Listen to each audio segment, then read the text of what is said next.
तो भैया क्लास 12 की मैथमेटिक्स विषय के अंतर्गत आप लोगों को हम लगातार जो है मॉडल पेपर के सॉल्यूशन की क्लासें प्रोवाइड कर रहे हैं। और देखिए, अगर आप लगातार क्लासों को देख रहे हैं तो आप जितने भी मोस्ट इंपॉर्टेंट क्वेश्चन है, चाहे वो लॉन्ग क्वेश्चन हो, चाहे वो शॉर्ट क्वेश्चन हो, चाहे बहुविकल्पी प्रश्न हो, वो आप सभी लोगों को तैयार होते जा रहे होंगे। ऐसी मैं आशा करता हूँ, उम्मीद करता हूँ। और इसके अतिरिक्त आप लोगों को हम अन्य क्लासें भी प्रोवाइड कर रहे हैं। जैसे भी मैंने कल आप लोगों को संपूर्ण मैथमेटिक्स विषय के जितने महत्वपूर्ण बहुविकल्पी प्रश्न थे उसकी क्लास मैंने प्रोवाइड की थी। ठीक है, तो आप सभी लोग भैया इंटरेस्ट जगाइए पढ़ने के प्रति, क्योंकि अब आपके पास समय नहीं बचा हुआ है।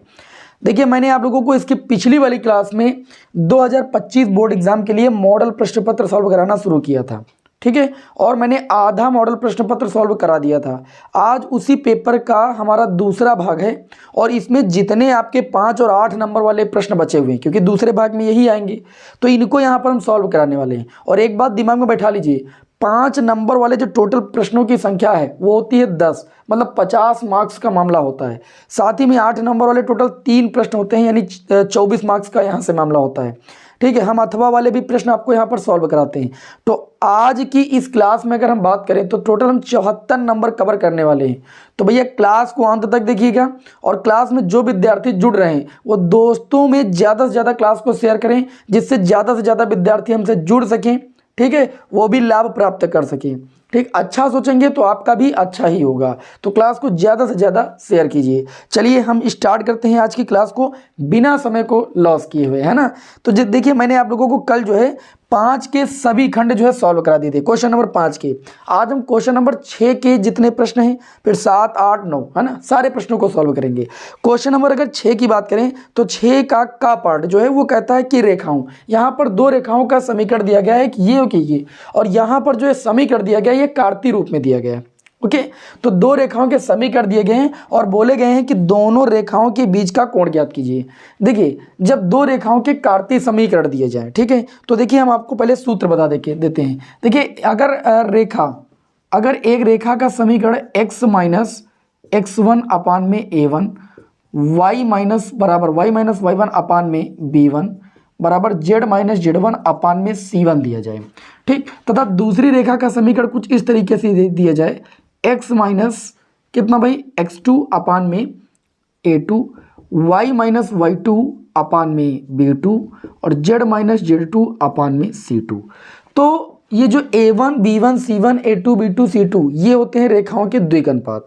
ठीक, और जब रेखाओं के द्विघानुपात पता होते हैं तो हम जो कोण का सूत्र लगाते हैं cos थीटा बराबर, तो इन दोनों रेखाओं के बीच का जो कोण होता है cos थीटा बराबर मोड के अंदर क्या होता है आपका a1 a2 plus b1 b2, सूत्र को जान लीजिए, बस सूत्र में ही दम है, और प्लस c1 c2 अपान में आ जाइए under root a1 square plus b1 square plus c1 square into में under root a2 square plus b2 square plus c2 square. बात को समझ में कि नहीं, बस ये सूत्र लगाना है। तो अगर हम इन रेखाओं की तुलना इन रेखा ऊपर वाली दी गई रेखाओं से करें तो स्पष्ट है कि a1 की वैल्यू -3 है, b1 की वैल्यू 1 है, c1 की वैल्यू 5 है, a2 की वैल्यू -1 है, b2 की वैल्यू 2 है और c2 की वैल्यू 5 है। ये वैल्यू उठा करके यहाँ पर रख दीजिए बस। ओके, आप तुलना करके a1, b1, c1 सब ये लिख दिखा सकते हो। अब ये देखिए a1 की वैल्यू कितनी मैंने बताई -3, गुणे में आ जाओ। a2 की वैल्यू यहाँ पर कितनी है -1 प्लस b1 की वैल्यू कितनी है 1, गुणे में b2 की वैल्यू कितनी है तो आप कहेंगे 2 प्लस c1 की वैल्यू कितनी है 5, c2 की अगर बात करें तो c2 की वैल्यू कितनी है, c2 की वैल्यू है आपके 5 ही, तो देख सकते हो आप। बटे में आ जाओ under root a1 square plus a2 square plus a1 square plus b1 square plus c1 square. a1 square कितना है आपका -3 का स्क्वायर कितना हो जाएगा 9, प्लस b1 स्क्वायर कितना है 1 का स्क्वायर 1 प्लस c1 स्क्वायर 5 का स्क्वायर भाई 25 इनटू में under root a2 square plus b2 square plus c2 square, ये हो जाएगा -1 का स्क्वायर मतलब 1 ही, फिर b2 यानी 2 का स्क्वायर 4 और c2 यानी 5 का स्क्वायर भाई 25, और ये सब मोड के अंदर है, मतलब ऋणात्मक आएगा तो धनात्मक कर देना है। तो ये हो जाएगा cos थीटा बराबर, ऊपर आपका कितना हो जाएगा माइनस का गुणा प्लस हो जाएगा 3 और 2 1 कम 2 3 2 5 और 5 का गुणा 25 और 5 कितना हो जाएगा ऊपर 30, बटे में आ जाओ अंडर रूट हटाओ। अंडर रूट का काम होता है केवल संख्या को धनात्मक करना। नीचे बचेगा आपका अंडर रूट 25 और 9, ये 34 एक 35, अंडर रूट 35 इंटू में अंडर रूट आपका 25 और 5 कितना बचेगा 30। देखिए ऊपर आपका भैया 30 है, ये हो गया आपका, देखो अंडर रूट 30 से अंडर रूट 30 को काटोगे तो ये अंडर रूट 30 बचेगा। देखिए ये अंडर रूट 30 था नहीं, लेकिन इस 30 को under root 30 into under root 30 लिख सकते थे। एक अंडर रूट 30 से एक अंडर रूट 30 आपका कैंसिल हो गया। अब अंडर रूट 30 को हम लिख सकते हैं अंडर रूट 6 इंटू में अंडर रूट 5, क्योंकि 5 छक्का 30 होता है। और इस 35 को ले सकते हैं अंडर रूट 5 गुणे में अंडर रूट 7, क्योंकि 5 सत्ते 35 होता है। तो अंडर रूट 5 से अंडर रूट 5 कैंसिल, ये आपका बचेगा अंडर रूट 6/7। देखिए अंडर रूट 6 पर भी था, 7 पर था, तो मैंने होल अंडर रूट लगा लिया। चूंकि हमें चाहिए एंगल, तो हम यहाँ से जब थीटा की वैल्यू निकालेंगे भैया, जब हम थीटा की वैल्यू निकालते हैं तो कॉस को क्या दूसरे पक्षों में ट्रांसफर कर देंगे, तो कॉस दूसरे पक्ष में जाएगा, कॉस इनवर्स बन जाएगा, कॉस इनवर्स अंडर रूट 6/7। ये आपके इस प्रश्न का आंसर हो जाएगा। बहुत ही इंपॉर्टेंट प्रश्न आज की क्लास में। ज़्यादा से ज़्यादा भैया विद्यार्थियों को वीडियो को शेयर कीजिए। बहुत ज़्यादा से ज़्यादा जब विद्यार्थी हमसे जुड़ते हैं तो हमारा मनोबल बढ़ता है। ओके, आप लोगों के लिए हम बहुत ही इंपॉर्टेंट क्वेश्चन लेकर आए हैं। अगर आप इनको आज छोड़ दिए, ये 74 नंबर की क्लास है, 100 में 74 नंबर की क्लास है, इसको हल्के में मत लीजिए। जितने 5 नंबर वाले क्वेश्चन है और जितने 8 नंबर वाले क्वेश्चन है वो सारे आज की इसी क्लास में हम सॉल्व कराने वाले हैं। ठीक है, तो आप सभी लोग मनोबल जरूर मेरा बढ़ाएं। आप लोगों को हमको पूरा ये प्रश्न पत्र यहाँ पर सॉल्व कराना है। ओके, तो चलिए भाई, इसका स्क्रीनशॉट आप सभी लोग ले लिए, हमें उम्मीद है कि आप सभी लोग ले लिए होंगे। और हम बढ़ते हैं आज की क्लास के अगले क्वेश्चन की ओर। ये 6 का पार्ट था, ये 6 का कौन सा पार्ट है, का पार्ट। अब हम बढ़ते हैं 6 के खा पार्ट की ओर। इसको यहाँ पर हम रफ कर देते हैं, और जितनी देर हम रफ करा करें उतनी देर आप लोग वीडियो को शेयर कर दिया करें, है ना। इतना रिक्वेस्ट आप लोग मत कराएं, आप सभी लोगों के लिए इतनी ज़्यादा मेहनत करते हैं। हम भी चाहते हैं कि हमसे ज़्यादा से ज़्यादा विद्यार्थी जुड़ेंगे तो हमें भी अच्छा लगेगा।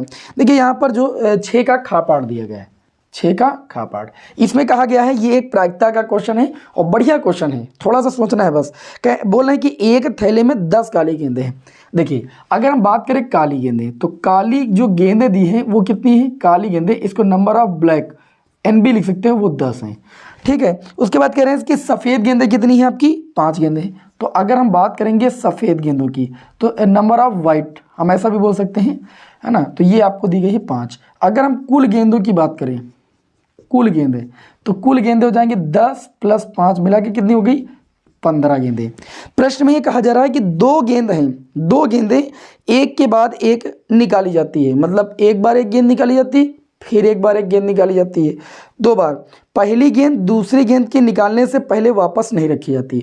अगर आप एक गेंद निकाल रहे हैं तो आप उसे दोबारा वापस थैले में नहीं रखते हैं और फिर आप गेंद को बाहर निकालते हैं।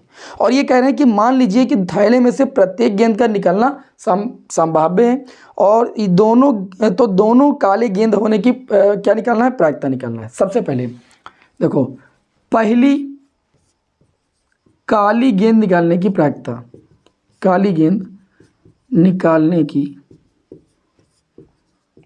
प्रायिकता, पहली काली गेंद निकालने की जब हम प्रायिकता निकालेंगे तो भैया देखिए काली गेंदें कितनी थी, तो आप कहेंगे 10।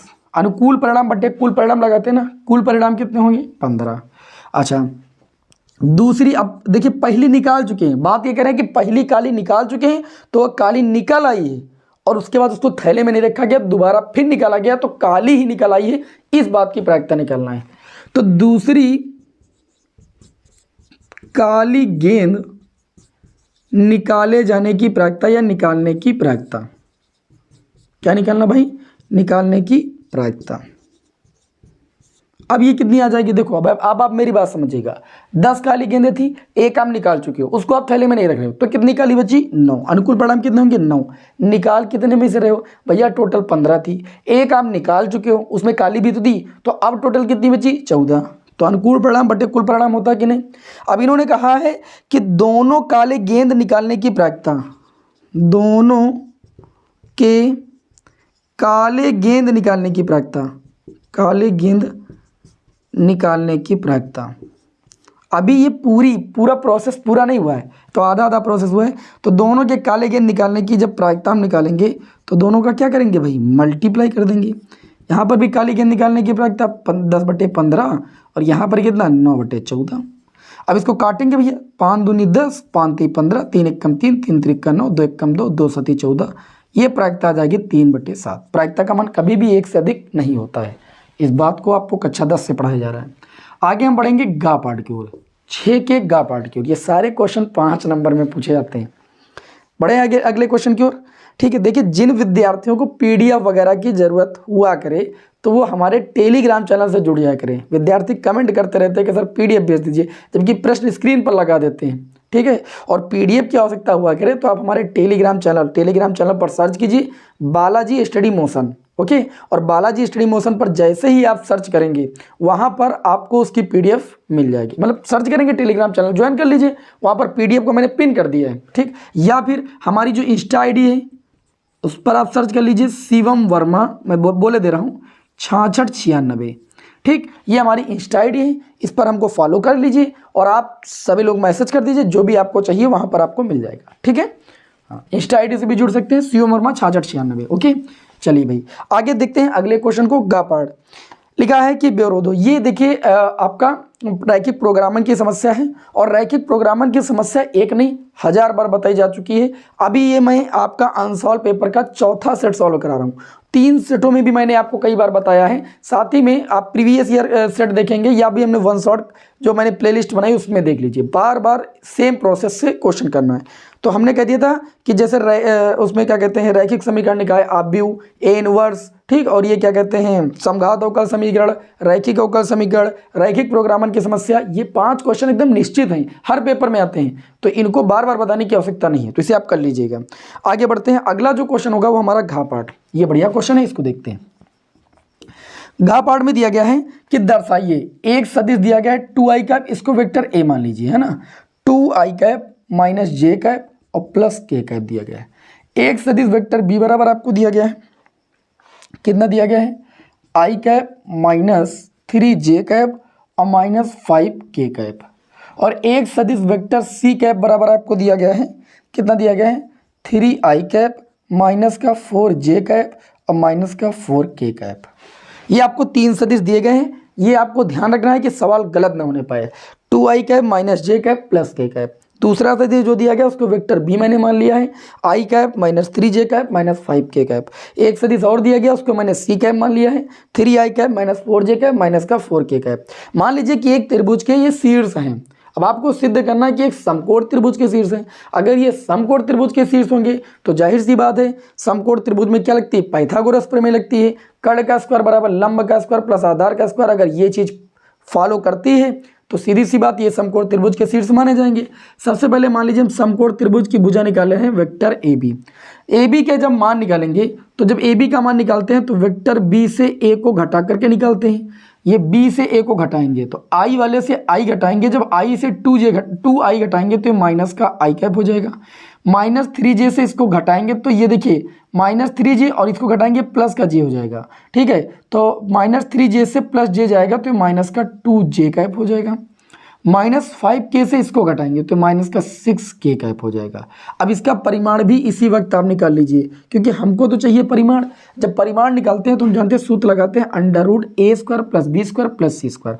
i के गुणांक का स्क्वायर माइनस 1 का स्क्वायर 1 हो जाएगा, j का गुणांक माइनस 2 का स्क्वायर कितना हो जाएगा 4 हो जाएगा, k के गुणांक का स्क्वायर माइनस 6 का स्क्वायर कितना हो जाएगा 36 हो जाएगा। 36 और 4 ये एक के मिलके कितना हो जाएगा अंडर रूट 41।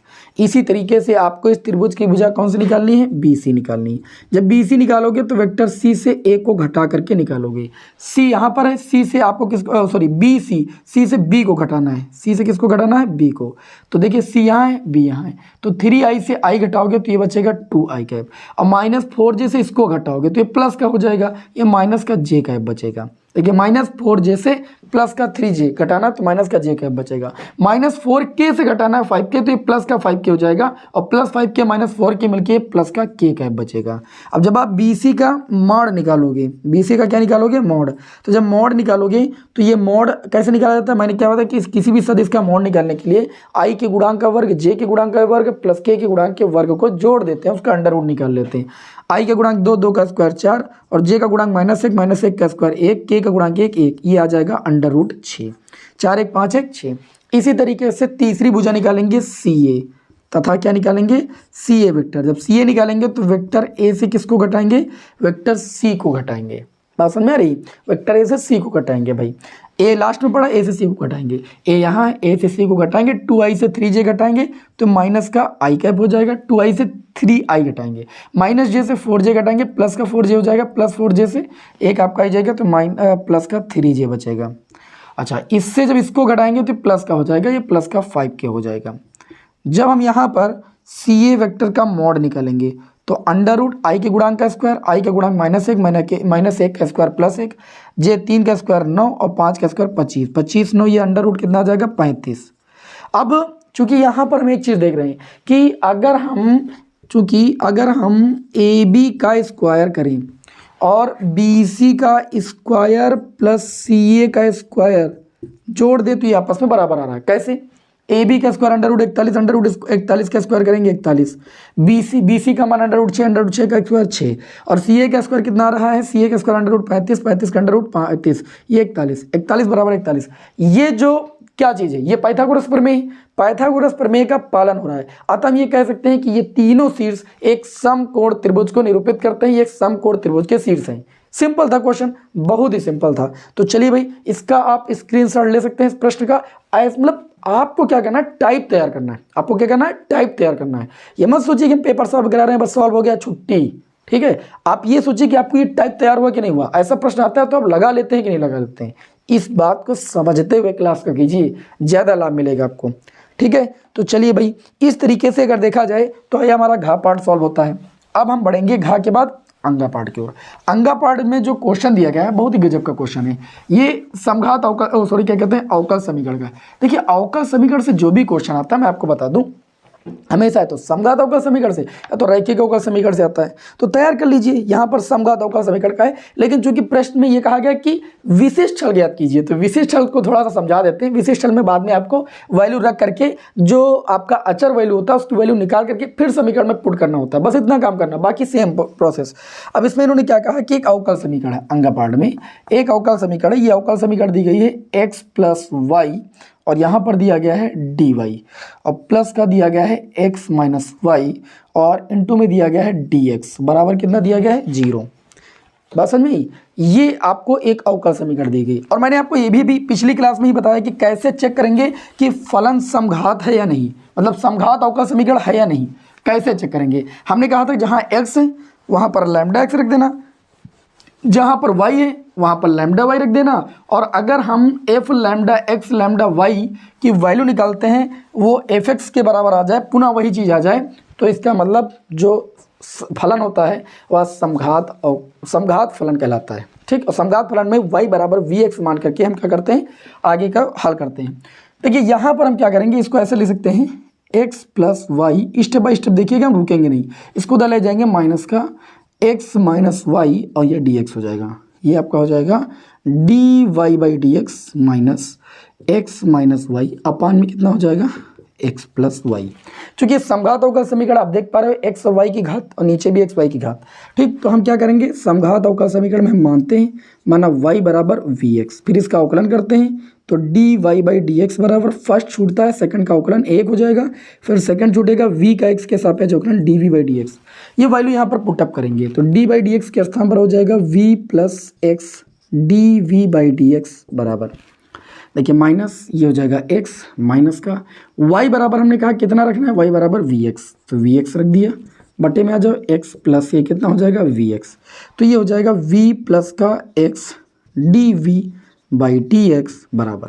देखिए इसमें एक काम कर सकते हैं, x कॉमन निकाल सकते हैं, तो x कॉमन निकालेंगे तो ये 1 - v हो जाएगा। अच्छा, इसमें से x कॉमन निकालेंगे तो 1 + v हो जाएगा, x से x कैंसिल, तो ये हो जाएगा x dv/dx बराबर। देखिए यहाँ पर आपका बचेगा क्या भाई, क्या बचेगा, ये आपका जब अंदर से गुणा कराएंगे तो ये v - 1 और नीचे हो जाएगा v + 1, इस वाले v को इधर लाएंगे तो ये माइनस का v हो जाएगा। इसमें सब कैलकुलेशन है, बाकी कुछ नहीं। ये हो जाएगा x dv/dx बराबर, देखिए ये हो जाएगा v - 1, इस माइनस v का गुणा v से करेंगे तो ये माइनस का v² हो जाएगा, इस माइनस v का गुणा 1 से करेंगे तो ये माइनस का v हो जाएगा, बट्टे में कितना हो जाएगा v + 1, तो ये हो जाएगा x dv/dx। देखिए यहाँ -v + v ये आपका 0 हो गया, ऊपर से माइनस कॉमन ले सकते हैं, तो ये 1 प्लस वी स्क्वायर बचेगा और बटे में v प्लस 1 या 1 प्लस वी, जो जैसा चाहे वैसा आप ले सकते हैं। इसको इधर ले आइए तो ये 1 प्लस वी अपान में, इसको इधर ले आइए तो ये जाएगा 1 प्लस वी स्क्वायर और ये dx हो जाएगा, ठीक है। और इधर माइनस रहने दीजिए, dx को ऊपर ले जाइए और x को नीचे ले आइए और दोनों पक्षों का कर दीजिए समाकलन। सिंपल सा, अलग अलग कर लीजिए थोड़ा सा, तो ये हो जाएगा 1/1 प्लस वी स्क्वायर, ये कितना हो जाएगा dx नहीं भैया dv होगा, dx उधर चला गया, और फिर ये प्लस का v अपान में 1 प्लस वी स्क्वायर और ये हो जाएगा dv बराबर, ये आपका हो जाएगा dx अपान में x, इसका समाकलन हो जाएगा। सिंपल एकदम। तो ये इसका देखिए ये tan इनवर्स v बन जाएगा भाई, tan इनवर्स v का ही समाकलन है। आगे प्लस लगाएंगे, ठीक है। इसमें 1 प्लस वी स्क्वायर को जब आप t मानेंगे 2v dv बराबर dt आएगा, v dv बराबर dt/2 आएगा, तो 1/2 और ये हो जाएगा 1/t और dt। 1/t का समाकलन कितना होता है log t और बराबर ये हो जाएगा माइनस का 1/x का समाकलन करेंगे, ठीक है। 1/x का जो समाकलन होता है वो कितना होता है, तो आप कहेंगे 1/x का समाकलन x की पावर -1 + 1 मतलब log x होता है ना। देखो इतनी जल्दी हम भूल जाते हैं। और प्लस कितना हो जाएगा c1, अचर पद कितना हो जाएगा c1। अब थोड़ा सा ये ध्यान देना है, यहाँ पर जो मैंने log t लिखा है वो तो t मान के किया है, ठीक है, लेकिन आंसर t किसको माना गया, t माना गया था, वास्तविक रूप से t माना गया था 1 प्लस वी स्क्वायर को, और ये हो जाएगा माइनस का log x और प्लस का c1, ठीक है, क्योंकि इसमें 1 प्लस वी स्क्वायर को t मानेंगे तो आ जाएगा v dv बराबर dt/2, ओके। 1/2 को बाहर कर लिया, अब v की वैल्यू रख देंगे तो ये हो जाएगा tan inverse v plus 1/2 log 1 plus v की वैल्यू अगर यहाँ से निकालेंगे, y बराबर vx है, v की वैल्यू निकालेंगे y/x, तो यहाँ पर जब y/x रखेंगे तो ये y square by x square आ जाएगा बराबर माइनस का ये कितना हो जाएगा log x और प्लस कितना हो जाएगा c1 हो जाएगा, ओके। अब ये हो जाएगा tan इनवर्स v, ठीक। अच्छा यहाँ पर थोड़ा सा ध्यान दीजिएगा, ये आपका हो जाएगा 1/2 और ये हो जाएगा log x square plus y square बटे में कितना हो जाएगा एक्स स्क्वायर। इस log x को इधर लाएंगे तो ये प्लस का आपका हो जाएगा log x और उधर हो जाएगा आपका c1, ठीक है। मतलब अगर ये ना कहते कि आप विशिष्ट हल ज्ञात कीजिए तो हम यहीं पर छोड़ देते, लेकिन विशिष्ट हल ज्ञात करना है, इसमें बोला गया है कि x बराबर 1 y बराबर 1 हो तो विशिष्ट हल ज्ञात कीजिए, ठीक है। तो चूंकि यहाँ पर आपको दिया गया है, क्या दिया गया है, क्योंकि यहाँ पर क्या दिया गया है, वैल्यू रखेंगे भाई, यदि x बराबर 1 और y बराबर 1 तो हम यहाँ से c1 की वैल्यू निकालेंगे। देखो यहाँ पर v है, यहाँ पर भी आप v की वैल्यू रख दो तो ज़्यादा बेटर है, y/x, तो y की वैल्यू 1, x की वैल्यू 1, तो ये आपका हो जाएगा tan इनवर्स 1, ओके। c1 बराबर ऐसे निकाल रहे हैं, ये हो जाएगा प्लस 1/2, यहाँ 1 यहाँ 1, 1 का स्क्वायर 2 हो जाएगा, 1/2/1, तो ये हो जाएगा log 2, ओके। अच्छा यहाँ पर रखेंगे तो log 1 हो जाएगा। एक काम करो, इसको थोड़ा पहले सॉल्व कर लो, तब c1 की वैल्यू निकालो, ज़्यादा बेटर है। अभी थोड़ा और सॉल्व हो जाएगा, इधर हम सोच रहे थे जगह नहीं है तो क्यों ही हमको रब करना पड़े, लेकिन हमको बिना रब करे लगाते ये सवाल बनेगा नहीं। चलिए रफ ही कर देते हैं, इसको थोड़ा सॉल्व कर लीजिएगा तो ये हो जाएगा tan इनवर्स y/x, और इसको देखिए यहाँ पर फार्मूला आप लगा सकते हो। फार्मूला क्या लगा सकते हो बताइए भाई, क्या लगा सकते हो। इसको कुछ ऐसे कर सकते हो कि इसमें इसको इधर ले आया हो तो 1/2 कॉमन ले लियो, तो ये आपका हो जाएगा log x square plus y square upon में एक्स स्क्वायर।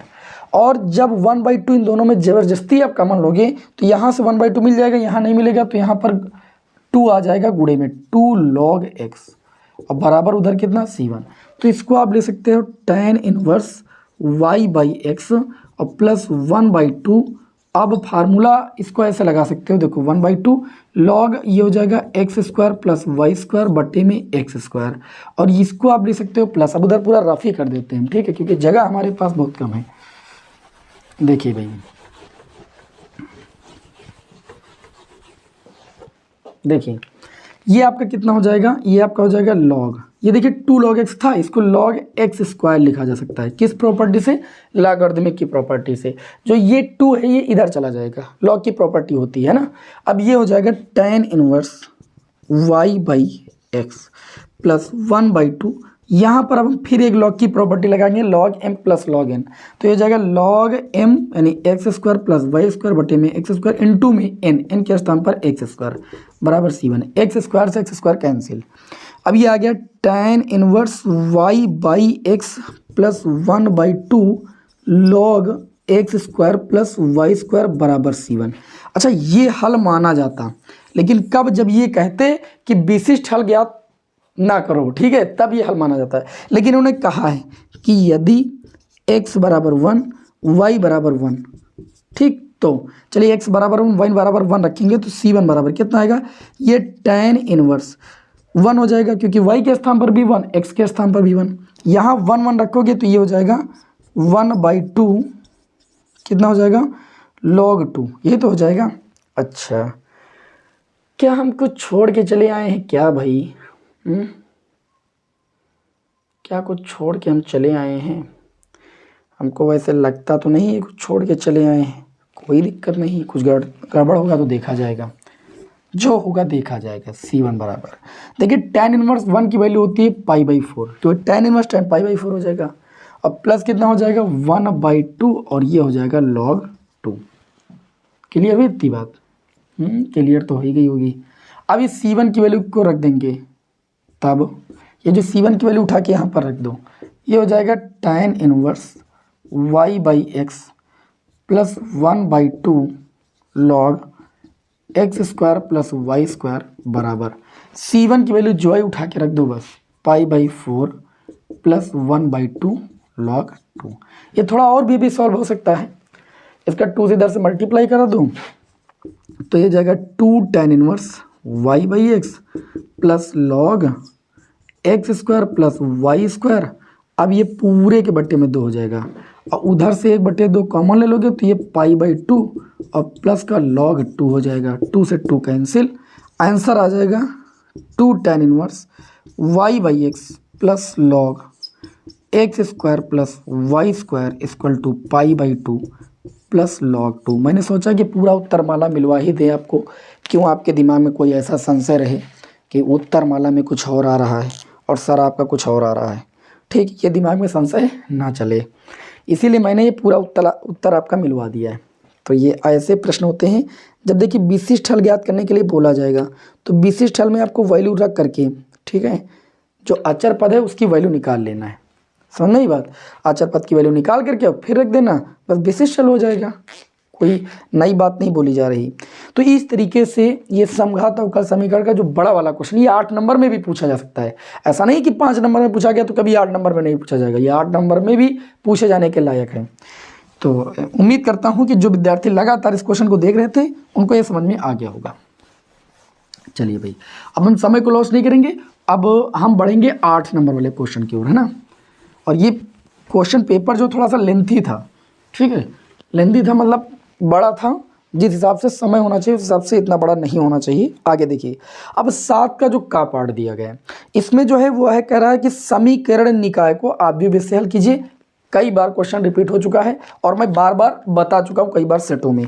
आप प्रीवियस वीडियो देख लीजिए या वीडियो के कमेंट बॉक्स में हम आपको प्लेलिस्ट का लिंक दे देते हैं। कोई भी चीज़ ना है तुरंत प्लेलिस्ट में देखिए, सारा चीज़ मिल जाएगा आपको। उसके बाद खा पार्ट में इनवर्स ज्ञात करना है, एडजॉइंट ए ज्ञात करना है। इनवर्स ज्ञात करने में वैसे भी एडजॉइंट ए ज्ञात करना पड़ता है, तो इसका एडजॉइंट ए तो वैसे भी इसमें ज्ञात करना ही पड़ेगा, पूछे हैं तो 2 काम हो जाएंगे। ठीक है, तो इनवर्स ज्ञात करना सभी लोग जानते हो, किसी दिए गए आव्यूह का पहले क्या करते हैं, उसका मॉड निकालते हैं, उसके सारणी का मान निकालते हैं और उसके बाद उसका एडजॉइंट ए निकालते हैं, परिवर्त आव्यूह। ठीक है, एडजॉइंट ए निकालने के बाद ए इनवर्स बराबर 1/mod ए और 1/mod ए एडजॉइंट ए क्या करते हैं, उसकी वैल्यू रख करके सॉल्व कर लेते हैं। ए इनवर्स बराबर क्या लगाता है 1/mod ए इनटू में एडजॉइंट ए, बस एडजॉइंट ए और मॉड ए की वैल्यू रख करके फार्मूले में रख देंगे, ए इनवर्स आ जाएगा। ये कई बार हो चुका है, तो मैं सोचता हूँ कि बार बार एक ही टाइप के क्वेश्चन कराने से आप भी बोर होंगे और हम तो बोर होंगे ही। अब जो अगला क्वेश्चन है, क्वेश्चन नंबर 8 का पार्ट बहुत ही गजब का क्वेश्चन है। ठीक है, वैसे इनको देखिए 8 में जो का पार्ट दिए एक नंबर का क्वेश्चन है। और ये है उच्चिष्ट और निम्निष्ट के जो भाषा वाले क्वेश्चन है ना, जिसमें आपको सबसे ज़्यादा डर लगता है, ये वहाँ का क्वेश्चन है। और मैंने एक क्लास प्रोवाइड की जिसमें उच्चिष्ट और निम्निष्ट की जितने भाषा वाले क्वेश्चन है वो सारे मैंने आपको प्रोवाइड किए हैं, मतलब सारे एक तरफ से सॉल्व करा दिए हैं इंपॉर्टेंट वाले। क्लास आप देख लीजिएगा, हमने कहा कि प्ले लिस्ट का लिंक जो दे रहे हैं उसको देख लीजिएगा। इसमें कहा गया कि सिद्ध कीजिए कि कैपिटल आर त्रिज्या के गोले के अंतर्गत अधिकतम आयतन के बेलन की ऊंचाई 2r/√3 है। मतलब आयतन आपको दिखाना है, किसका आयतन दिखाना है, अंतर्गत जो आर त्रिज्या का गोला है, मतलब ये आर त्रिज्या का आपका गोला है, इसके जो त्रिज्या है यहाँ से इसके अंतर्गत एक बेलन बना हुआ है, ऐसे बता रहे हैं ये बेलन बना हुआ है। ठीक, हम बना दिए, ये बेलन है आपका, ध्यान से समझ लेना। बाहर से इसकी ऊंचाई को दिखा देंगे, h है, ये दूरी टोटल हम मान लेंगे x, और यहाँ से इसकी त्रिज्या को मान लेंगे स्मॉल r। ओके, अच्छा ये गोले का केंद्र होगा तो ये दूरी कितनी होगी, कैपिटल R, और इस केंद्र से यहाँ तक की दूरी भी कितनी होगी, कैपिटल R। ओके, अब यहाँ पर इसको समकोण त्रिभुज हम बना सकते हैं ABC। तो हमको चूंकि यहाँ पर किसका आयतन दिखाना है, बेलन का महत्तम आयतन दिखाना है, कितनी वैल्यू पर, आपको दिखाना है 2r/√3 पर। तो उच्चिष्ट और निम्निष्ट में आप सभी लोग जानते हो, पहले समीकरण बनाते हैं, फिर एक बार अवकलन करते हैं, 2 बार अवकलन करते हैं, वही प्रोसेस। तो पहले यहाँ पर समकोण त्रिभुज कौन सा लेंगे, ABC में हम सभी लोग जानते हैं कर्ण का स्क्वायर बराबर होता है लंब का स्क्वायर प्लस आधार का स्क्वायर। r और r मिलकर के कर्ण हो जाएगी टोटल 2r, इसका स्क्वायर बराबर लंब का स्क्वायर यानी h स्क्वायर प्लस आधार का स्क्वायर, आधार आपका कितना अभी x है, x का स्क्वायर कर देंगे, x बराबर r/2, x बराबर 2r आएगा क्योंकि x पूरी आधार है, r यहाँ पर त्रिज्या है आपकी। तो यहाँ पर क्या करेंगे, इसका होल स्क्वायर ओपन कर लेंगे यहाँ से, तो ये आपका हो जाएगा 2 का स्क्वायर 4r स्क्वायर, और h स्क्वायर इधर ले आएंगे तो -h स्क्वायर बराबर कितना हो जाएगा, x स्क्वायर। तब तक के लिए इसको समीकरण 1 मान के हम चलेंगे भाई। ओके, अब यहाँ पर हम आगे क्या करेंगे, आगे देखिए इसमें हम निकालेंगे, चूंकि बेलन के आयतन को महत्तम दिखाना है तो वह कुछ पकड़ना ही नहीं है, आपको लिखना डायरेक्ट बेलन का आयतन। बेलन का आयतन सभी विद्यार्थी जानते हैं, बेलन का आयतन बराबर होता है πr²h होता है ना। तो v बराबर पाई, r के स्थान पर कितना लिख सकते हैं, देखिए x जो है वो 2r के बराबर, r बराबर x/2 लिख सकते हैं कि नहीं। तो जब x/2 लिखेंगे तो x²/2 का स्क्वायर 4 इंटू में कितना हो जाएगा h, x स्क्वायर का मान रखने पर x स्क्वायर का क्या कर देंगे भाई, मान रख देंगे, कहाँ पर, यहाँ से। तो ये हो जाएगा v पाई और h/4 इंटू में x स्क्वायर है, x स्क्वायर की वैल्यू कितनी है 4r square minus h square, गुणा करो इसका, ये हो जाएगा पाई r स्क्वायर h/4, इसका गुणा इससे हो गया, और 4 से ये 4 आपका कैंसिल हो गया, ठीक है, ऊपर नीचे। फिर इसका गुणा इससे होगा तो माइनस πh³ में कितना हो जाएगा 4। अब इस इक्वेशन का आपको एक बार अवकलन करना है, आपको 2 बार अवकलन करना है, ठीक, एक बार अवकलन को 0 बराबर दिखाना है, और फिर महत्तम वैल्यू आपको ज्ञात करना है, कितनी वैल्यू पर दिखाना है आपको, 2r/√3 पर। ठीक है, तो चलिए भाई देखते हैं, लिखेंगे अवकलन करने पर h के सापेक्ष, g के पदों में समीकरण बनाओगे उसी के सापेक्ष अवकलन करोगे, x के सापेक्ष अवकलन करने पर उच्च निम्निष्ट का कॉन्सेप्ट आता होगा तो बिल्कुल कर लेंगे। तो ये हो जाएगा dv/dh, जब h के सापेक्ष करेंगे तो ये हो जाएगा pi capital R square, h के रिस्पेक्ट में आपका अवकलन 1 हो जाएगा, और ये अचर पद हो जाएगा, और यहाँ पर पाई/4 बाहर हो जाएगा, h³ का अवकलन हो जाएगा 3h स्क्वायर। ये समीकरण 1 हो गई, इसको समीकरण 2 मान लेंगे, और फिर हम क्या करेंगे, दोबारा पुनः तथा जब दोबारा अवकलन करेंगे तो ये हो जाएगा d2y कितना हो जाएगा, d2y नहीं d2v, क्योंकि आयतन का कर रहे हो ना, d2v कितना हो जाएगा dh स्क्वायर।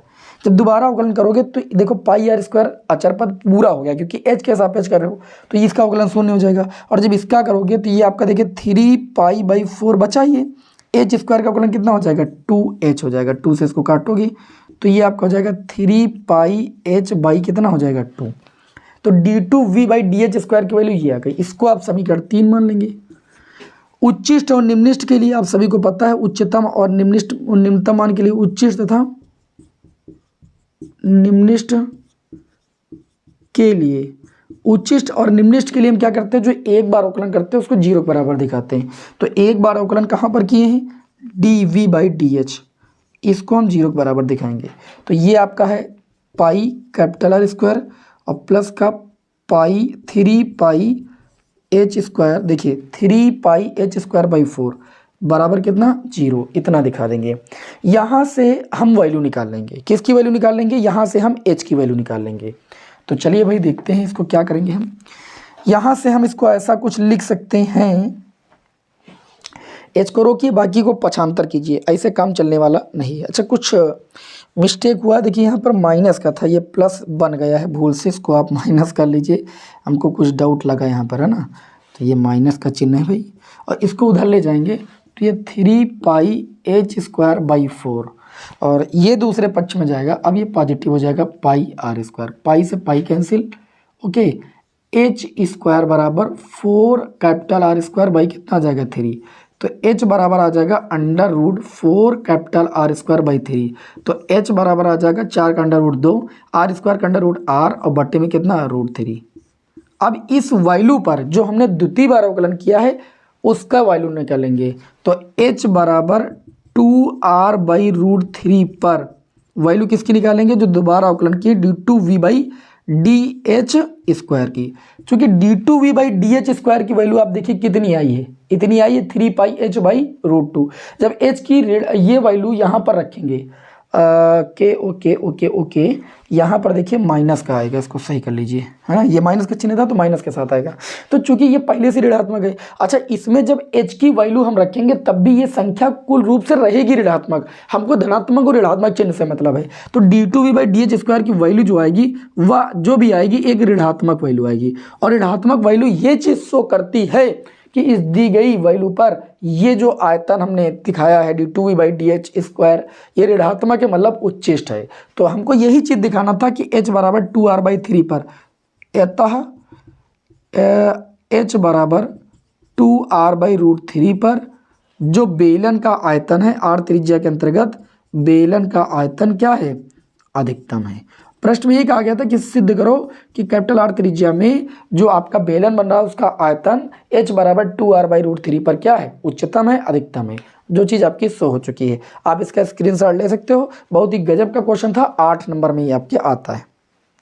ठीक है, क्लास भैया आज आपकी बहुत ही गजब की है और इतनी मेहनत से आप सभी को क्लास प्रोवाइड की जा रही है, तो क्या आप लोगों का हक नहीं बनता है कि आप ज़्यादा से ज़्यादा इसे शेयर करें दोस्तों में।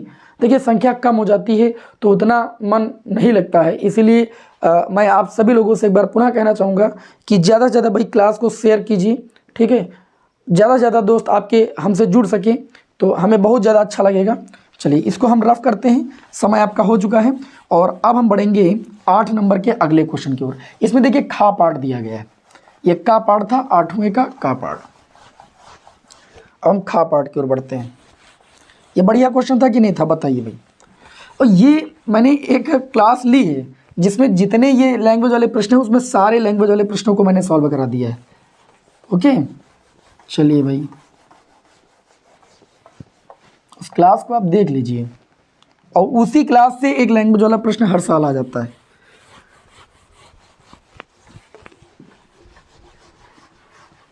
चलिए अगला क्वेश्चन देखते हैं भाई। अगला जो क्वेश्चन है वो कुछ ऐसा है, एक निश्चित समाकलन का क्वेश्चन है। जैसा कि आप सभी लोगों को पता है कि निश्चित समाकलन का क्वेश्चन आता ही है बोर्ड एग्जाम में, और ये 8 नंबर में पूछा गया है। बोला गया है कि सिद्ध कीजिए, ये खा पार्ट है। चलिए आई बराबर इसको मान लेते हैं। हमें सिद्ध क्या करना है, लिमिट 0 टू पाई दी गई है, x tan x दिया गया है बटे में sec x प्लस आपको कितना दिया गया है tan x dx बराबर आपको सिद्ध करना है पाई बाई 2 ब्रैकेट में पाई माइनस का 2। ये चीज़ भैया आपको सिद्ध करनी है और मैं आप लोगों से कहना चाहूँगा कि ये जो क्वेश्चन है बहुत ही अच्छा लगा हमें, बहुत ही बढ़िया क्वेश्चन है। एग्ज़ाम में आने के चांसेस होते हैं ऐसे क्वेश्चन के। चलिए इसको सीखते हैं। सबसे पहले हम आई बराबर इसको limit 0 to pi x tan x मतलब LHS को हम ले लेंगे sec x प्लस ये आपका tan x और ये हो गया आपका dx। अब यहाँ पर एक प्रगुण नंबर 4 मैंने आपको बताया जो लिमिट से घटा के किया जाता है, कई बार बताया है। तो इसको हम आई बराबर, हम प्रगुण नहीं लिखेंगे, नहीं तो जगह तो ऐसे मेरे पास नहीं है, अब प्रगुण अगुण लिखेंगे तो और ज़्यादा हो जाएगा। लिमिट 0 टू पाई, इसको समीकरण एक मान लीजिए। अब लिमिट से हम x को माइनस करते हैं, ऐसा प्रगुण सारे विद्यार्थियों ने पढ़ा है। ये पाई माइनस एक्स, जहाँ जहाँ x है वहाँ पर अपर लिमिट माइनस एक्स और प्लस ये हो जाएगा टेन पाई माइनस एक्स, और ये आपका हो जाएगा dx। आई बराबर हो जाएगा, देखिएगा ये limit 0 to pi, tan 90 minus theta 180 minus theta हो, चाहे सेक 180 माइनस थीटा हो, चाहे tan 180 माइनस थीटा हो, सब रहेंगे tan के tan सेक के सेक है, लेकिन सब नेगेटिव हो जाएंगे, क्योंकि 180 माइनस द्वितीय चतुर्थांश में साइन का उल्टा जो कौशिक होता है वही पॉजिटिव होता है, बाकी कोई पॉजिटिव नहीं होता है। तो ऊपर भी आपका माइनस हो जाएगा और ये हो जाएगा पाई माइनस एक्स, ये रहेगा 180 चेंज नहीं होता ना, तो रहेगा tan x है। नीचे भी ये माइनस हो जाएगा, ये भी माइनस माइनस कॉमन ले लेंगे, तो ये आपका हो जाएगा सेक एक्स और प्लस का कितना हो जाएगा tan x, और ये आपका dx, माइनस माइनस कैंसिल। आई बराबर लिमिट 0 टू पाई, और ये हो जाएगा पाई माइनस एक्स, और इनटू में आपका हो जाएगा tan x, अपान में हो जाएगा सेक एक्स प्लस का tan x, और ये आपका हो जाएगा dx। बात कुछ मेरी समझ में आ रही कि नहीं आ रही? अब हम करेंगे क्या, आगे क्या करने वाले हैं, इसको थोड़ा सा अलग अलग कर देंगे।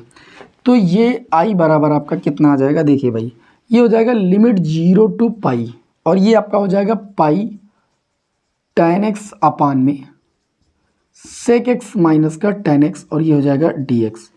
फिर tan x का गुणा x से करेंगे, तो ये आपका हो जाएगा माइनस का लिमिट 0 टू पाई, और ये हो जाएगा x tan x अपान में sec x minus tan x, और ये हो जाएगा dx। थोड़ा सा गौर फरमाइए, ठीक है। तो ऊपर से उसमें पाई कॉमन मिल जाएगा, ठीक है, ऊपर से उसमें पाई कॉमन मिल जाएगा, tan x अपान में sec x minus tan x हो जाएगा। इसमें थोड़ा सा अगर देखेंगे तो ये जो x tan x by upon में sec x minus plus tan x है, ये i के बराबर, यहाँ पर i लिख सकते हैं। यहाँ पर जब i लिखेंगे तो इस i को इधर लेंगे, तो i आपका हो जाएगा 2i, पाई बाहर कर लिया, लिमिट 0 टू पाई हो गया, और ये आपका हो गया tan x अपान में sec x minus tan x। देखिए थोड़ा सा छोटा दिखे तो आप वीडियो की क्वालिटी को बढ़ा लिया करें, स्क्रीन को रोटेट कर लिया करें, और बढ़िया अच्छे से पढ़ा करें, एकदम फ्री माइंड से, है ना, जल्दबाजी में कोई चीज़ नहीं पढ़ी जाती है। अब यहाँ पर हम करेंगे क्या, थोड़ा सा ध्यान दीजिएगा, हम इसमें एक सेक एक्स जोड़ देंगे और एक सेक एक्स घटा देंगे। जब ऐसा करेंगे तो ये देखिए 2i बराबर पाई हो गया, और एक बड़ा ब्रेकर लगा दो क्योंकि पाई सबके गुणे में, तो ये हो जाएगा लिमिट 0 टू पाई, और ये हो जाएगा sec x plus tan x upon में sec x plus tan x, और ये हो जाएगा dx माइनस, ठीक है, और ये हो जाएगा limit 0 to pi sec x upon में sec x plus tan x dx। बात समझ में है कि नहीं? हमने क्या किया, सेक एक्स जोड़ा घटाया, और मैंने अलग अलग कर दिया, sec x plus tan x को अलग और माइनस सेक एक्स अपान में उसको अलग। तो ये हो गया 2i बराबर पाई, देखिएगा ये पूरा तो इससे कैंसिल होगा, ये बचेगा dx, और dx का समाकलन x होता है, और जब x होगा और उसके बाद लिमिट पुट कर देंगे 0 टू पाई माइनस, वहाँ पर हम क्या करने वाले हैं, वहाँ पर एक छोटा सा कार्य करेंगे। इधर रब कर दूँ, मैं रब कर दूँ ना, क्योंकि जगह भैया ही नहीं, जैसा कि आप सभी लोग देख पा रहे हैं कि हमारे पास जगह की कुछ ज़्यादा ही दिक्कत होती है। इसको हम रफ करेंगे भाई, ठीक, ये जिद प्रूव करना है, इसको रफ नहीं कर सकते हैं। अब हम करेंगे क्या, देखिए इसको हम यहाँ से लाइन ड्रा कर देते हैं। हम उधर वाले क्वेश्चन को सॉल्व कर रहे हैं, उसमें हम मानेंगे, माना sec x plus tan x बराबर t, इतना t मानेंगे, तो इसका अवकलन करेंगे जिसको t मानते हैं। सेक एक्स का अवकलन हो जाएगा सेक एक्स इंटू में tan x, और tan x का अवकलन हो जाएगा सेक स्क्वायर एक्स, और t का हो जाएगा dt बाई dx। इसमें से सेक एक्स कॉमन ले लेंगे हम, तो ये हो जाएगा sec x plus tan x, और ये इधर dx आ जाएगा, उधर dt हो जाएगा। यहाँ पर देखिए हम सेक एक्स dx को रोक लेंगे, और ये dt अपान में sec x plus tan x लाएंगे, और sec x plus tan x को हमने t माना तो इसको हम t लिख सकते हैं। नाउ अब ध्यान दीजिएगा, 2i बराबर ये होगा कितना, ये पाई हो गया। यहाँ पर upper limit minus lower limit करेंगे तो ये पाई माइनस 0 हो जाएगा। लेकिन यहाँ वाले का समाकलन कैसे होगा, इस बात को ध्यान से समझिए। यहाँ पर होगा क्या, यहाँ पर लिमिट 0 to पाई हो जाएगी और लिमिट भी आप चेंज कर लो इसी वक्त तो ज़्यादा बेटर है। जब आप यहाँ पर 0 रखोगे तो सेक 0 मतलब ये आपका वैल्यू 1 हो जाएगा, और जब आप पाई रखोगे अपर लिमिट तो सेक पाई प्लस टेन पाई ये आपका -1 हो जाएगा। सॉल्व कर लीजिएगा। और उसके बाद देखिए सेक एक्स डी एक्स के स्थान पर आप कितना ले सकते हो, सेक एक्स डी एक्स के स्थान पर डी टी बाई में टी, और इसके स्थान पर टी तो इंटू में टी हो जाएगा, तो ये D T by T square हो जाएगा। बात कुछ पल्ले पड़ी कि नहीं पड़ी, पड़ गई होगी। तो ये -1/t स्क्वायर हो जाएगा। 1/t स्क्वायर को ले सकते हैं टी की पावर -2, और इसका समा करेंगे टी की पावर -2 अपान में -2 + 1, तो ये -1/t आ जाएगा। तो इसका समाकलन हो जाएगा 1/t, और लिमिट आपकी हो जाएगी 1 से -1। अब देखिए हमने लिमिट चूँकि चेंज कर ली है ना, तो कोई ज़रूरी नहीं कि यहाँ पर हम t को x के पदों में लाएं, डायरेक्ट लिमिट रख सकते हैं। तो 2i बराबर हो गया पाई, ब्रैकेट में पाई माइनस, इसमें हम पहले अपर लिमिट पुट करेंगे तो 1/t के स्थान पर upper limit -1 minus lower limit 1/1। अब इसे सॉल्व करेंगे तो 2i बराबर पाई हो गया, पाई माइनस, ये देखिए -1 हुआ, ये -1 हुआ, -1 माइनस का 2 और माइनस ये प्लस का 2 हो जाएगा। ओके, मेरे हिसाब से कितना हो जाएगा, प्लस का 2 हो जाएगा। इसको रब कर दो भाई। देखिए क्वेश्चन कितना गजब का था। अब ये आपका कितना हो जाएगा, ये आपका हो गया i बराबर, इस 2 को मल्टीपल से इधर गुणे में भेज सकते हैं, तो ये π/2 हो गया, और ब्रैकेट में बचा पाई प्लस 2। ओ सॉरी, कुछ गड़बड़ हुआ है, -1 माइनस का 2, यही सिद्ध करना था। क्वेश्चन को देख लेते हैं एक बार, सिद्ध क्या करना था, पाई -2 सिद्ध करना था भाई, 1/t, ये सॉरी, देखिए माइनस का 1/t समाकलन होगा ना, तो माइनस को बाहर कर देंगे तो ये प्लस हो जाएगा। आई बात समझ में। अब जब माइनस को बाहर निकाल के लिमिट रखेंगे तो ये माइनस का 2 हो जाएगा, प्लस माइनस का गुणा कितना हो जाएगा, माइनस हो जाएगा। वही हम सोचा काहे क्यों नहीं आ रहा भाई, और यही चीज़ हमको राइट हैंड साइड में क्या करनी थी, प्रूफ करनी थी, जो आपकी प्रूफ हो चुकी है। क्या आप इसे संतुष्ट हैं, इस क्वेश्चन को समझ पाए नहीं समझ पाए, कमेंट बॉक्स में जरूर बताइएगा। हमने हर एक चीज़ को अच्छे से समझाने की कोशिश की है। अब जो हमारा अगला खंड है वो आपका 9 है। 9वें का जो का पार्ट है अगर देखा जाए तो इसमें ये दिया गया है कि समाकलन of sec square 2x upon में कॉट x है ना, और माइनस का कितना दिया गया है tan x, और इसका होल स्क्वायर इंटू में कितना दिया गया dx, और फिर खा पार्ट में 2 पार्ट दिए गए हैं। इसीलिए तो मैंने कहा कि क्वेश्चन ये काफ़ी भारी कर दिए हैं, मतलब क्वेश्चन पेपर थोड़ा सा भारी हो गया है। तो चलिए इसको समझते हैं, इस क्वेश्चन को इधर रफ कर दो भाई। चलिए भाई इसको रफ कर देते हैं, बढ़िया क्वेश्चन था वैसे ही।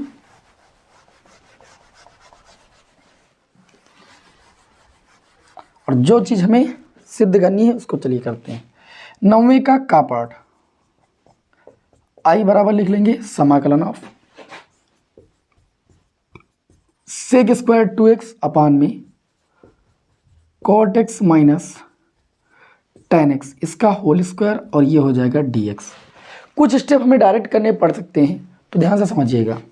i बराबर ये हो जाएगा भैया सेक स्क्वायर 2x, नीचे कॉट x को लिखेंगे cos x upon sine x, tan x को लिखेंगे sine x upon cos x, ये बनेगा cos square x minus sine square x का होल स्क्वायर, और नीचे sine x into cos x का होल स्क्वायर ऊपर जाएगा, तो ये हो जाएगा साइन x इंटू में cos x का होल स्क्वायर इंटू में dx। ये कैलकुलेशन आप कर लीजिएगा, ठीक है। और मैक्सिमम विद्यार्थियों को ये बात समझ में आ गई होगी, नहीं आई होगी तो कॉट को बदलिएगा, tan को बदलिएगा, मल्टीपल कीजिएगा, इतना ही आएगा। i बराबर ये हो जाएगा सेक स्क्वायर 2x। अब sine x into cos x, इसको साइन 2x बनाने के लिए 2 से मल्टीप्लाई 2 से डिवाइड करेंगे, तो जब डिवाइड करेंगे तो 2 जो कि बाहर निकलेगा होल स्क्वायर से, तो 4 बन जाएगा, और 2 sine x into cos x बन जाएगा साइन 2x, स्क्वायर करेंगे साइन स्क्वायर 2x, और यहाँ पर चूंकि कॉस 2x का फार्मूला ये होल स्क्वायर है, तो ये हो जाएगा कॉस स्क्वायर 2x, और ये हो जाएगा dx। ये i बराबर ये आपका हो जाएगा 1/4 बाहर, और ये आपका हो जाएगा sec square 2x sine square बटे कॉस स्क्वायर, ये बन जाएगा tan स्क्वायर 2x dx। अब tan 2x बराबर t मान लीजिएगा, ये तो समाकलन आप किए ही होंगे। tan 2x बराबर t, तो ये हो जाएगा सेक स्क्वायर 2x और 2x का भैया अगेन करेंगे क्योंकि अवकलन कर रहे हैं ना, तो 2 हो जाएगा और dx बराबर कितना भाई dt। अर्थात हम कह सकते हैं कि सेक स्क्वायर 2x dx के स्थान पर आपका आ जाएगा dt/2। तो ये हो जाएगा i equal to 1/4 sec square x 2x dx के स्थान पर हम लिख सकते हैं dt/2 और tan 2x को t माने हैं तो ये हो जाएगा t स्क्वायर। ये आपका हो जाएगा i इक्वल टू 1/4, 1/2 बाहर आ जाएगा तो ये 1/8 हो जाएगा और समाकलन ऑफ t स्क्वायर dt। तो i इक्वल टू हो जाएगा 1/8, टी स्क्वायर का समाकलन t³/3 हो जाएगा। ठीक है, क्या इसमें लिमिट दी गई है? नहीं दी गई है, छोड़ो।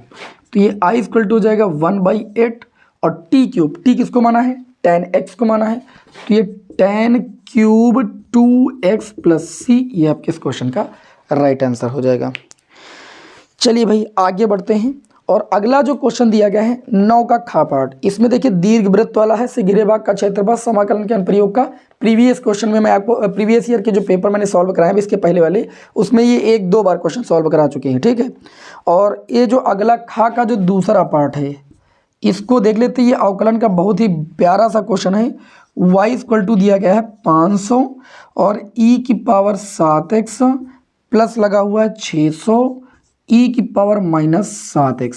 तो ये कह रहे हैं कि आपको सिद्ध करना है d2y/dx² बराबर 49y। ये चीज़ आपको यहाँ पर सिद्ध करनी है। ठीक, अब सिद्ध करने वाले में तो सबसे ज़्यादा सरलता है, उसमें कुछ सोचना ही नहीं, जो चीज़ सिद्ध करना है उसी के अकॉर्डिंग काम करना है बस। ठीक है, जो चीज़ सिद्ध करना है उसी के हिसाब से काम करना है, और दिमाग लगाना ही नहीं। अब जैसे देखिए यहाँ पर दिया गया है y, इसका एक बार अवकलन करेंगे तो ये dy/dx हो जाएगा, ये 500 हो जाएगा e⁻7x। ऐसे क्वेश्चनों में देखिए जब अवकलन करेंगे तो तुरंत ना सॉल्व करें बस। जैसे e⁻7x का अवकलन हो जाएगा 7 e⁻7x, ये 600 है n2 में। e⁻−7x का करेंगे तो -7 e⁻−7x होगा। और जब हम दोबारा अवकलन करेंगे, ध्यान दीजिएगा, जब दोबारा अवकलन करेंगे तो ये d2y/dx² बराबर, देखो 500 पहले से है, कूड़े में 7 भी है, फिर e⁻7x का ही अवकलन होगा तो इसको हम पुनः लिख सकते हैं 7 e⁻7x प्लस लगाओ, ये 600 हो जाएगा और गुणे में -7 पहले से, e⁻−7x का अवकलन -7 e⁻−7x हो जाएगा। तो ये आपका हो जाएगा d2y/dx²। अब आप गुणा कर देते तो आपके लिए थोड़ा कठिन पड़ जाता है। देखो 7 का गुणा 49, -7 का गुणा प्लस ही 49 होगा, 49 ले लो कामन, ये हो जाएगा 500 e⁻7x और प्लस ये हो जाएगा 600 e⁻−7x। और ध्यान से देखो तो ये चीज़ किसके बराबर है? प्रश्न में y के बराबर है, तो ये हो जाएगा d2y/dx² बराबर 49 और ये चीज़ y के बराबर। अब बताओ जो चीज़ प्रश्न में प्रूफ करनी थी वो बढ़िया सरलता से प्रूफ हो चुकी है कि नहीं हो चुकी? हो चुकी। तो इस तरीके से ये जो मैथ विषय का मॉडल प्रश्न पत्र था बढ़िया तगड़ा वाला, ये अच्छे से सॉल्व हो चुका है, हमें उम्मीद है। और ये क्लास आप सभी को बहुत ही अच्छी लगी होगी। नेक्स्ट क्लास में हम आगे के मॉडल प्रश्न पत्र के साथ, आगे के महत्वपूर्ण प्रश्नों के साथ आपको जरूर मिलेंगे। ठीक है, चैनल को सब्सक्राइब नहीं किए तो जरूर सब्सक्राइब कर लीजिए, जिससे आगे की क्लासों का नोटिफिकेशन आपको मिलता रहे। मिलते हैं नेक्स्ट क्लास में। जय हिंद, वंदे मातरम।